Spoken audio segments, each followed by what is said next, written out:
I know. It is tough to get up for the game, but we got to get up. Come on now. We are Gang Green. We are Jets Nation. We have been rooting for this team for how many years? And they've been letting us down for the last 15 of them, but we haven't left. We haven't left. We are right here. So join us here as we talk. We go behind the enemy lines, my favorite day of the week, Third Party Thursday, and we talking Carolina versus the Jets. Right here, right now, it's Boy Green meets Wudi. Can you guys help us get a Jet chant here? Yeah, going. Oh. Okay, right, yeah. Come on in. Yeah. Go. Okay, let's go! J-E-T-S, Jets, Jets, Jets! Let's go! J-E-T-S, Jets, Jets, Jets! Let's go! There you go, Woody! Third Party Thursday. Chris joining us here on the program with a capital P here on the program.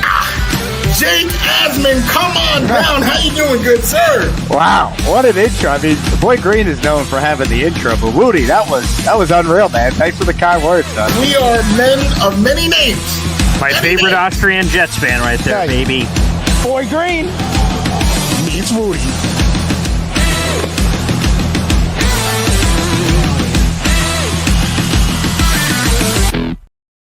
Welcome to another episode of Boy Green Meets Wudi. It is your boy James Wudi, and you already know we are Wudi, rocking everywhere. Right here, wearing one of my favorite shirts that he has in his collection is the boy who became king, none other than Mr. Paul Esden Jr. And of course, like I said in the open, it is Third Party Thursday, favorite day of the week, where we get to bring somebody in and pick their ideas, and really, truly prepare for this game as we talk about yet another team that, they're bottom of the barrel, blah, blah, and then just leapfrogged right over us, and now, they enjoying life, we still suffering. A lot of teams like that, and this is one of them. And to talk about them, we got somebody who's time to pouring out because we got the Panthers on tap. You know what I'm talking about? The host of Panthers on tap, Let It Rain with Ricky Rains. Come on down. How you doing, my good sir? Man, I wish you guys had a little bit of energy on this show. You know what I mean? Like that's the thing that you're lacking, man. I'm doing great. I appreciate that intro. I appreciate having me on. Look, I can empathize with you guys and with the Jets fans about bottom of the barrel and always feeling like the butt of the jokes, right? The Panthers are still working their way up that ladder, by the way. There's still a lot of people that don't buy in to the recent surge that they've had. So I empathize with you guys. Well, two things here. First off, I mean, obviously, constructive criticism, Woody. We got to take that back to the lab, go to work, watch the tape, and try to see if we can be better on that for sure. And number two, I got to give a big shout out. I know you guys would have preferred to win that Super Bowl, but a decade ago, being in the Super Bowl with our Jets legend, my man Jericho Cotchery on that Panthers team. So I love Jericho. It was a catch, by the way. Jericho Cotchery caught that ball. Thank you very much. I appreciate the clarity. I had been sort of wondering about that for a little bit of time. So Ricky Rains is here on the program, and it's good to have you.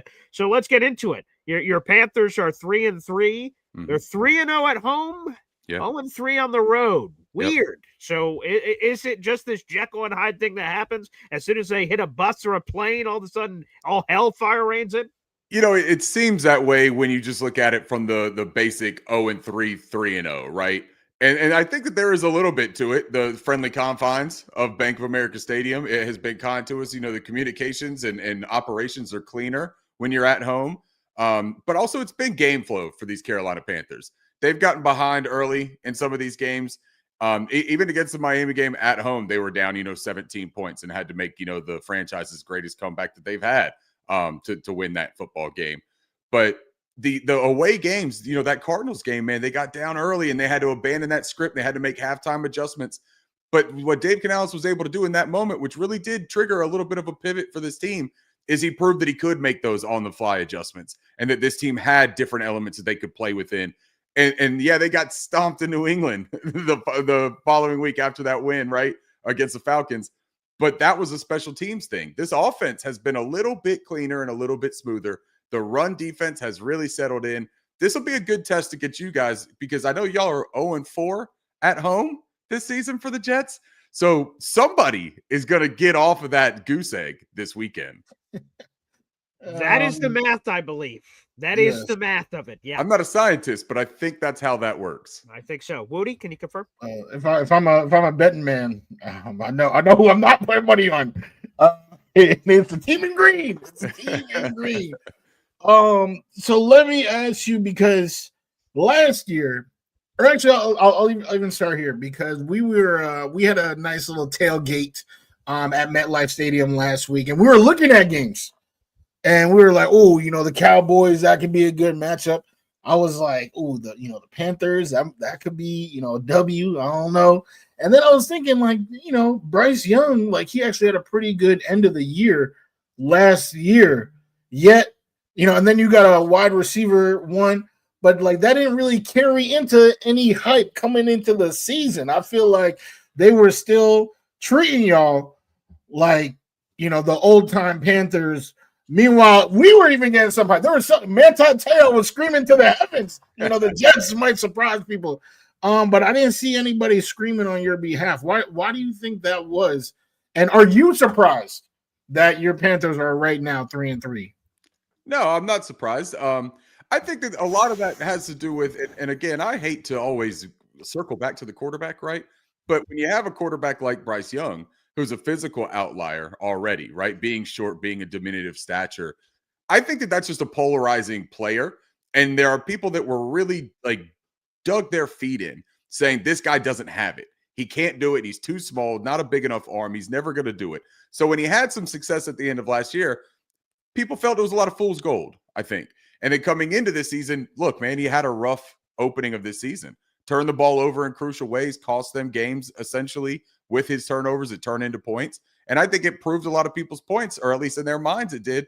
So I think that's where you get the skepticism about this team, is it starts with this quarterback. Then it starts with maybe your second-year head coach, Dave Canales, that some people called a quarterback whisperer, and now his quarterback didn't exactly start whispering when he came here, right? So I think that there has been a little bit of hesitation, but you're starting to see the structure of this offense come together. It's a ground game attack. The defense is starting to show some real signs of life under Ejiro Evero, the defensive coordinator that was up for a lot of head coaching positions. So am I surprised that they're 500 right now? I'm not. I picked them at the beginning of the year for them to finish right around 500, 7-10 range. And I think that they're still well within that range. They might even exceed that if they could carry over some of this confidence and momentum that they have right now. All right, let's get a random question from the fans. I just have to work this in. Bad Shot says, you'll have to ask Ricky who his favorite all-time Panther is. Man. So let's work that in. Ricky, who is your all-time favorite Panther?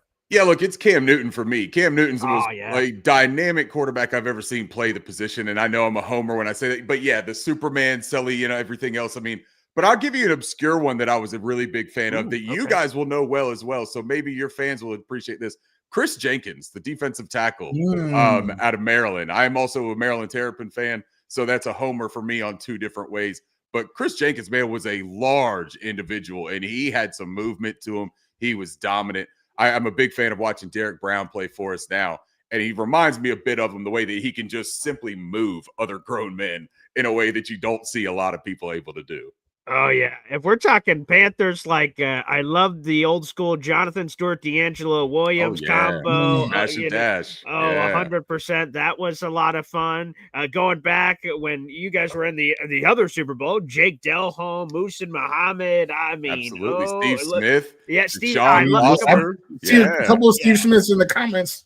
That's right, Steve. Oh, Smitty's got a great fan base here that will always have his back, even if he doesn't care for the city sometimes. I know. I mean, he is not afraid to just let it rip. I would think that some of these guys that are like, Jericho Cotchery, he's always respectful of the Jets. He always says nice things. And even the way it ended, he would have every right to say something nasty about him, but he never has in all the conversations I've had with him. So, I mean, Smitty is Smitty, man. He's unapologetically That's himself. True. And look, we love him for it. He's fantastic player on the field for us. I'll give you one last name if I Ooh, can. yeah. Go Ricky ahead, Manning please. Jr., just because of the first name. I thought he had a terrific first name. Oh, yes. Yeah, that's And a good very one. important for our run to that Super Bowl, right? Had a couple Sure. of really nice plays as a nickel corner for us. And a couple more shots. Just Kuechly. I love Luke Kuechly. Oh, yeah. Boston Oh, College yeah, boy. yeah. That's Yeah, a big come on one. now. Big Yeah. one. Thomas Shout out Davis, to too. the first person to win me a fantasy football team, Who's that? Greg Olson. Had a Oh, Greg Yeah. Olson. Okay, there you go. yeah. Oh my God, great prime. Great. Wait. prime. The broadcaster, he played football? Yeah. yeah. Oh, wow. Yeah. Also was a rapper. Don't know if you knew. He was a rapper yeah. in Miami. Yeah. too. Okay, yeah, that's third true. leg Yeah, Greg. that's true. Thank you. I hear he's Badge also Job. terrific at weddings. He's a Oh, terrific dancer and okay. entertainer at weddings. All right. Yeah, I've seen some of those moves. That looks pretty Yes. dang good. Pretty dang good. So love it. You guys can keep the comments flowing in there for throwing a couple other ones. Wow, people are getting some obscure names in there, which is awesome. That's a lot of fun. Let me ask you a two-parter. Who is RB1 in Carolina, and does it matter? Yeah, who's RB1? Yes. Whoever is playing well that day. Chuba Hubbard, look, he has been a rock for this team in really rocky moments, right? When this offense for the past 4 years have really been struggling, Chuba is the one that came in with the work ethic. He dealt with some injuries early in his career, underperformed a little bit even to his expectations, his standards, but was dealing with a core injury that really did mess up a lot of his explosion and burst and contact balance. You're seeing all of that coming back. Now, he had problems with his hands, so he got on the jugs machine. He worked his tail off on that. That's become a better portion of his game. But he has been the definition of steady Eddie, right? He's giving us what you want every single time. He doesn't lose a lot of yardage. He is a one-cut downhill runner. But Rico Dowdle, man, you gave him this opportunity, again, through injury, and all he has done with it is be the best running back in the league the past couple of weeks, and by far. Now, yes, you can look at the opponents that we played, the Miami Dolphins and Dallas Cowboys. Not terrific defensive units, I guess you could say, is a polite way of putting it. But you still got to go out there, right? And you still got to play the people that are lined up against you.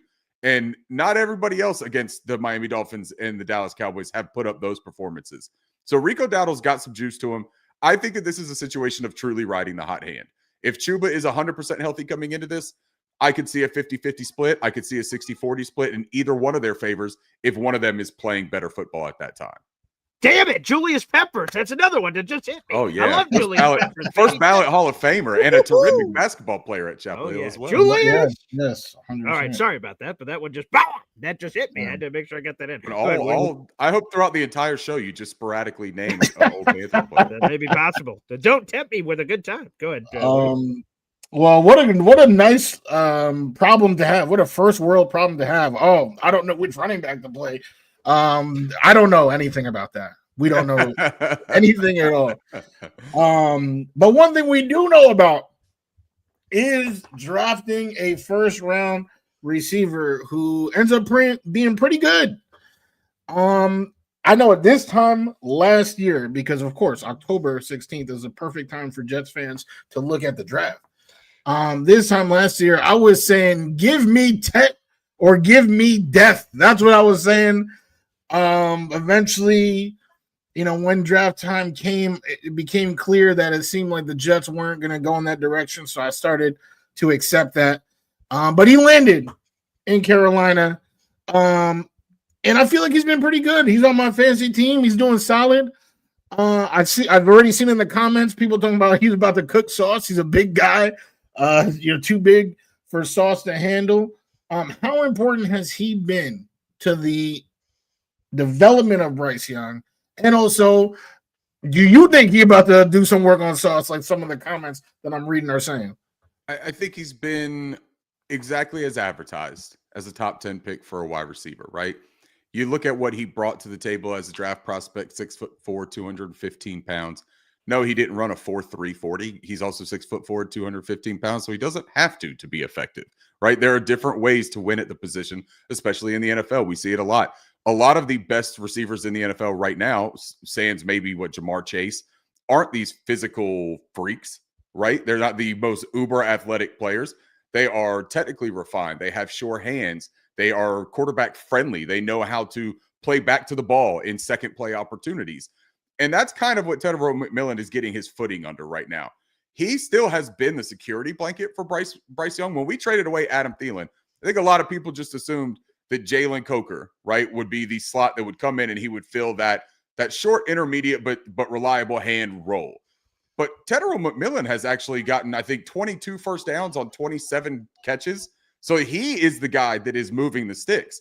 He's also got a couple of opportunities that he has dropped the football, that he is hard on himself about getting better and about improving.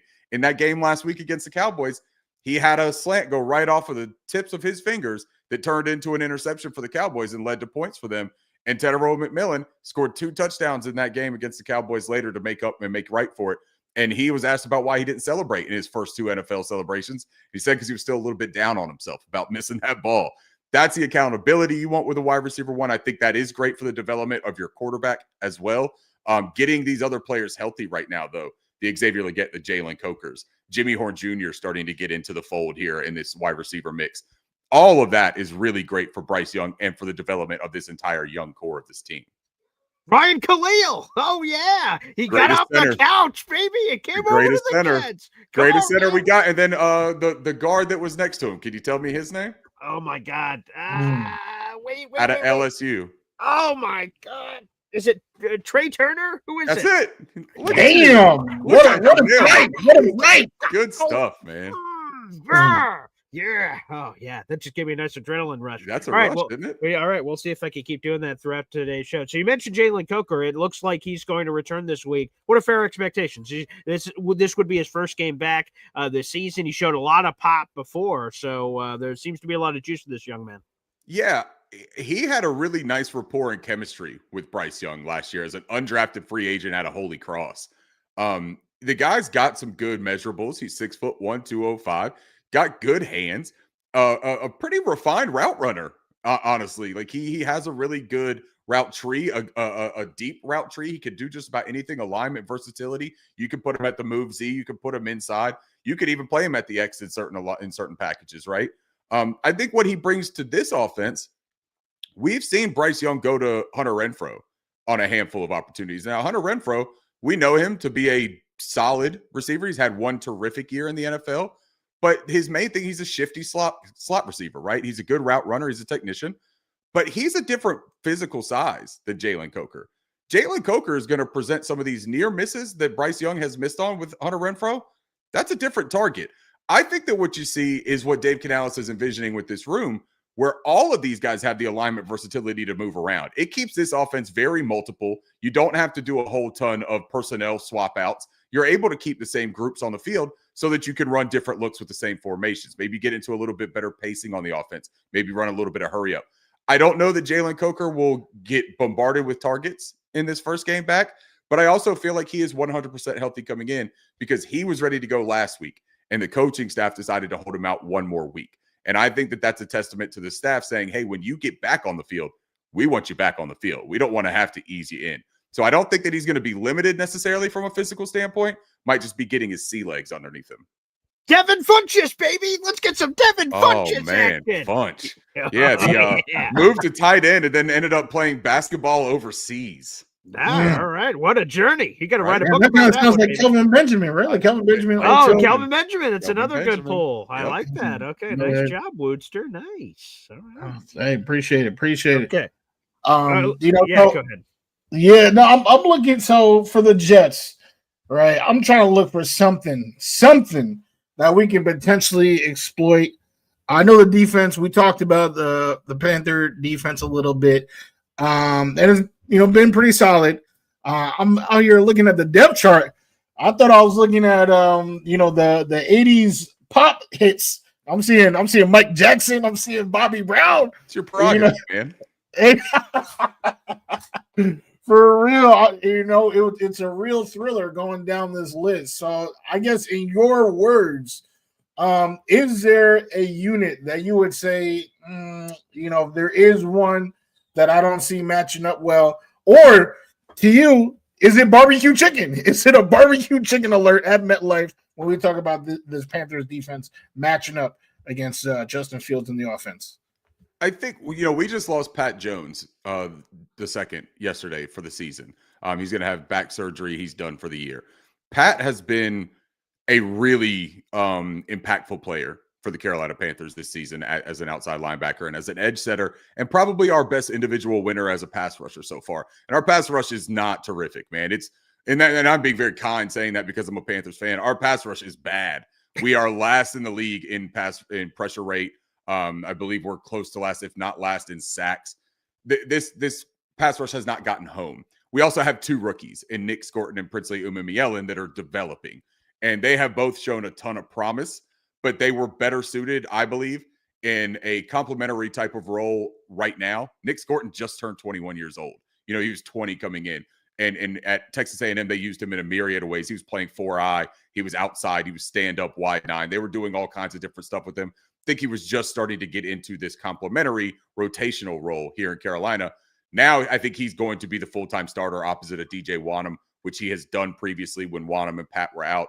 So that outside the tackles might be your best place to approach, especially in the run game. I think that you guys typically run a lot outside of the tackles anyways. I believe you're like 56% of your rushing attempts go outside of the tackles.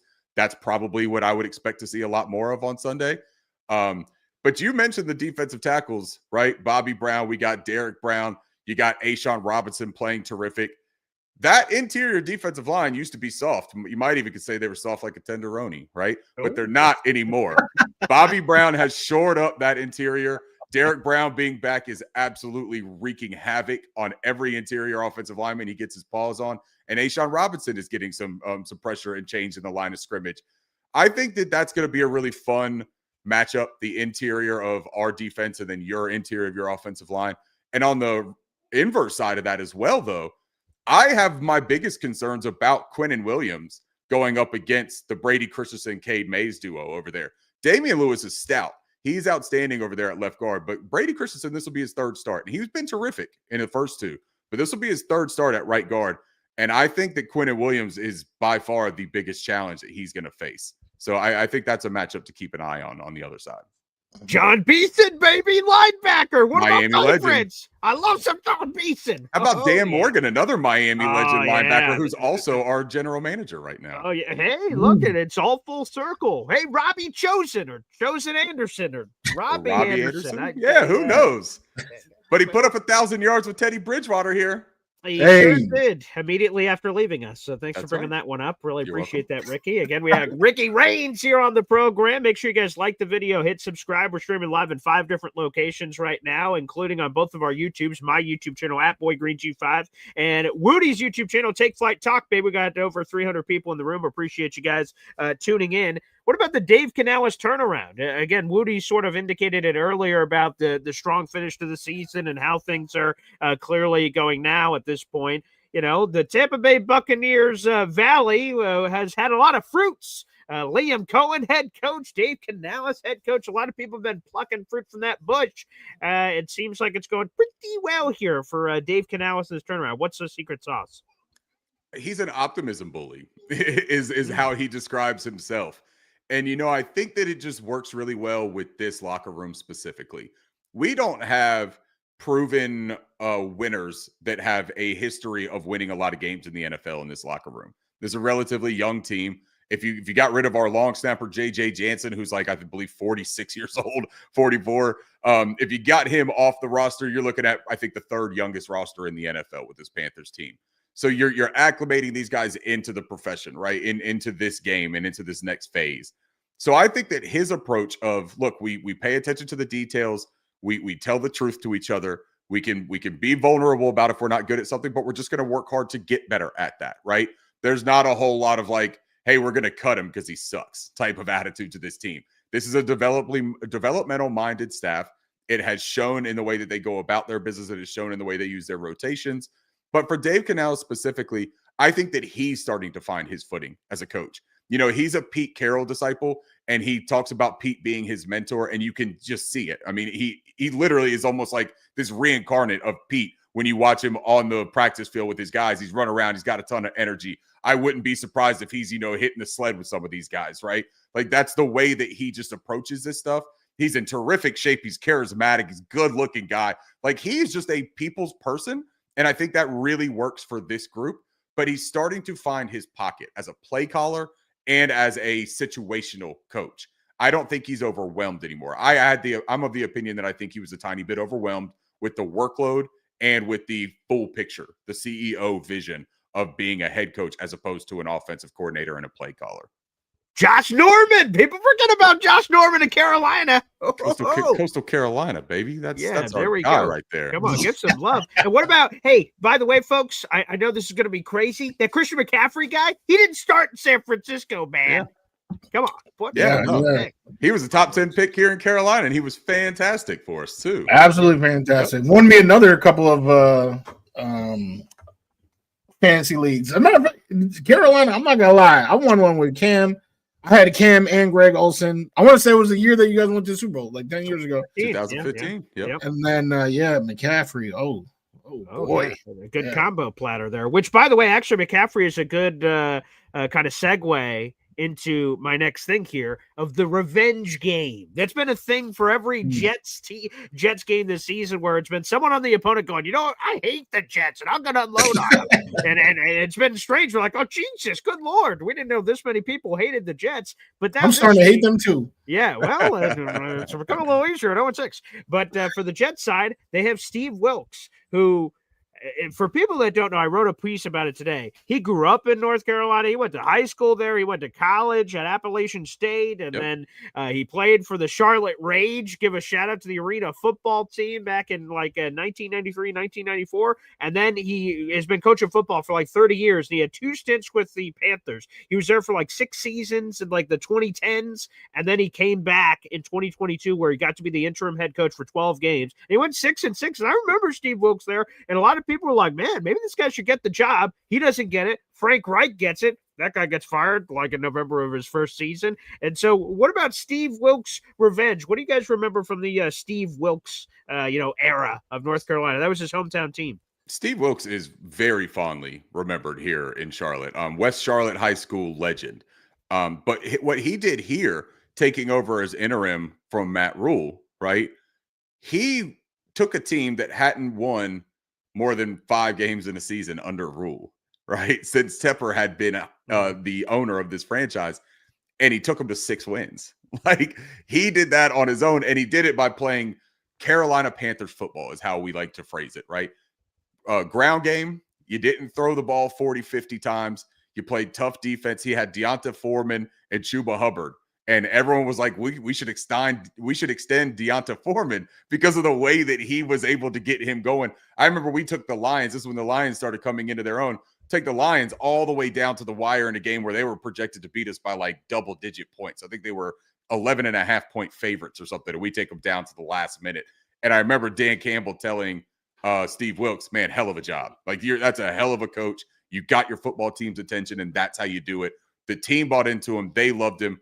There were some things that just didn't go kosher with the way that he was dismissed, in my opinion. I think that he was a tough-minded guy that wasn't going to be told how to do things. And at the time, at least, I got the feeling our owner and general manager needed a guy that they could kind of lean on and tell them what to do. And so that didn't work for Steve. I have no ill will towards him. I know that most of the fans here in Carolina have no ill will towards him.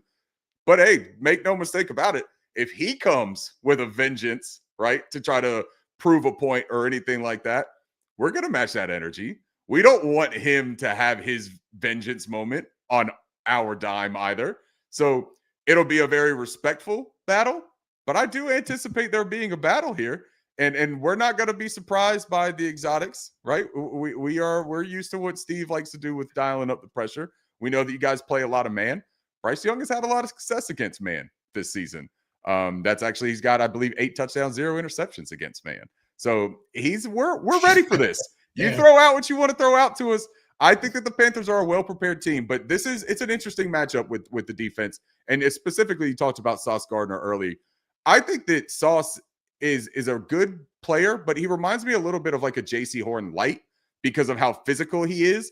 He's sticky in coverage, but he can get in trouble when he's a little bit handsy. But Tetero McMillan is used to that going up against JC in practice. So this won't be the jarring situation that I think sometimes guys run into when they play Sauce for the first time, because he is different than a lot of these other cornerbacks that are, making a lot of money right now in the league. To be honest, and this is not fair for T-Mac at all, but I'm a little concerned because Mike Evans bullied the shit out of Sauce Gardner in week 3. And again, that's not fair, but you just get a big physical guy. Right. He's had his good and bad moments against those kind of wide receivers. And by the way, this is my last one, and Panthers fans have been the entire time head nodding, oh, wow, nostalgic. That's cool. This one did not go well for the Panthers, but I'm a truther of his forever. Jimmy Clausen, baby. Golden Domer. Oh, Never Jimmy. heard of him. No yeah, idea. Yeah. I bet not. Never heard of him. Yeah. I think I blacked out that year, to be honest. Yeah. Hey, it might have been Booze. It might have been Jimmy Clausen. I don't know. Yeah. So, hey, cheers to Panthers fans, because that was the ritual animal sacrifice necessary to deliver Cam Newton and that Auburn beautiful, number 1 overall pick to Panthers fans. Keep pounding. But Jimmy Clausen. I'm a Jimmy Clausen truther. But I will say, again, going back to the wide receiver stuff with T-Mac, that's a fear, because I imagine Sauce is gonna, again, it's been situational on a week-to-week basis, how much he's traveling or how much he's just straight up shadowing somebody, and that would make a lot of sense in this matchup too. But I am a little fearful after seeing him getting smacked around in week 3 that the physicality, even though Sauce, who prides himself on physicality, just how he sort of meshes in that sort of matchup. Well, and the other player to keep in mind here too, and I know there's a lot of Panthers fans that are down on him and people in the NFL in general, but Xavier Legette is not a small individual either. And if he doesn't travel with Tetairoa McMillan and he ends up lined up on Xavier Legette, that could be something to exploit as well. And I'm not saying you attack him specifically, but if he's having a difficult time with physical, strong receivers, Xavier Legette can play pretty strong at the catch point and at the top of his routes. And when he does that, he can be very effective. Carolina's starting to use him a little bit more. The average depth of target has gone from about 8 yards to around 17 the past couple of games. They're taking more of those shots. They're implementing him in the way that I think makes most sense. If you bring Jalen Coker into the fold, you got Jimmy Horn Jr. now, who's threatening with those pre-snap motions and shifts. I mean, there's a lot for defenses to account for currently with the Carolina Panthers, and there wasn't a whole lot to account for about 2 or 3 weeks ago. So we're in a position that is very interesting to see how Steve Wilks handles some of that. Well, before you said there's no ill will for Steve Wilks in Carolina. There might be some ill will in the New York, New Jersey area for our guy Steve Wilks. We haven't liked what we've seen, and of course we're loud about it when we don't approve. So I wanted to ask you, because you said a name that kind of I don't even know, just triggered something in my head about disapproval, and that name is David Tepper. Oh. Damn, I wasn't expecting that reaction from either of you. Yeah, I didn't really know what to say. What do you want to know? But because here we are, the Jets, there's a lot of Wudi sell the team. I live in North Carolina. I work in Durham, and a lot of my coworkers, have said, negative things about, Mr. Tepper. There are stories out there about, things he's done at bars and stuff. So I guess the question is, now we're looking at 3-3. There's a lot of positivity being shared about the Panthers team and the outlook moving forward. Has that had any impact on the feelings about Mr. Tepper? Is there, I guess, as a Jets fan who, currently be liking the comments of Woody sell the team, is there light at the end of the tunnel if somehow, some way the team can turn it around? What's the vibe about Mr. Tepper in Carolina land right now? Yeah, it's interesting because I think that David Tepper, a lot of his shortcomings, I think they stem from a pretty decent place of him just wanting to win so badly and not being patient about winning. I think that he's made a lot of win now moves when the team wasn't structured in a win now way. And that caused some critical mistakes where you had to go back and fix them, which kind of required blowing things up to an extent, right? And so the timelines that were sold to Carolina Panthers fans were unattainable timelines. And so that's where I think a lot of the issue came. I would say that right now, you still have a huge faction of this fan base that feels the exact same way about David Tepper as they have for the past 5 years. And that's because they're waiting on this team to win more than 5 games under his regime. I mean, that's just the bottom line of it, right? Is that like, hey, he's been more quiet in the past 18 months. We haven't heard as much from him. He didn't throw a drink on anybody from a press box. He didn't flip a hat at Dilworth Neighborhood Grill, who still puts up wonderful signs on their marquee every single week to remind people about their ongoing feud. But you know what? For Tepper, man, I think that it's a lot of reading the room incorrectly. I don't think that this is a evil person who is set out to destroy the fan base, man. I don't buy that. And I have my gripes, man, about some of the decisions they've made. I don't need my owner coming out and saying, hey, we drafted this franchise quarterback so that we don't have to spend money on playmakers because he's going to distribute the ball with routes. Like, I don't need him to say any of that. I don't need that kind of pressure put on the players, but he's trying very hard to be a football guy. He's an investment guy. He loves football, but this is a finance guy. Now he's got some football guys in the front office. He's got Dan Morgan in there. Dan Morgan is not Scott Fitterer. Scott Fitterer could be actually public enemy number 1 here in North Carolina if you ask people. That's the guy that I think is going to catch the most heat. But now you got football guys in there. It seems like Tepper's a little bit hands off. I still think look, he owns the team. It's his team. Would you be completely hands off with a football franchise that you own? I sure as hell wouldn't. But I also, if I hired competent people that I truly believed in, I would just watch them do their job. And then the moment that something started going bad, yeah, I would definitely give my input and let it be heard loud. All right, Ricky, this is my last one for you. And it's just, quite frankly, it's is there anything left unsaid on this matchup? You've had all these stats ready, pow, boom, bang, and I've appreciated it. Even the ones that I hated. I even love those ones too. That. So, no, that's all right. So is there anything left unsaid about this matchup? Some storyline, some key matchup of this game that we didn't talk about yet, the Jet fans or Panthers fans, because I see we have both in the chat, which is awesome. One that hasn't been discussed yet that should be. I think that it's tough for you guys that Garrett Wilson is not going to go this week. Yeah. Because that offense, the passing offense for the Jets has already struggled mightily. And when you remove Garrett Wilson, I think that's a really difficult ask. I will say that y'all's edge defenders, Jermaine Johnson, Will McDonald, they're the speed rushers that historically have given our left tackle Ika Mekwonu a little bit of a tough time. So watch that. Maybe that's a way for your defense to get, right a little bit. But also we've been playing pretty decent with that. Our protections have worked out in a really smart way this season for Dave Canales. He's made some adjustments. We know that the ground game is going to be the story for both of these teams. It's going to be who can enforce their will and dictate the flow of this game, in my opinion. Because if you force Justin Fields to do what he's not very good at and make him throw the football more often than he wants to, I think that this could be a situation where Carolina runs away a little bit. But I anticipate this being a relatively close, contested game.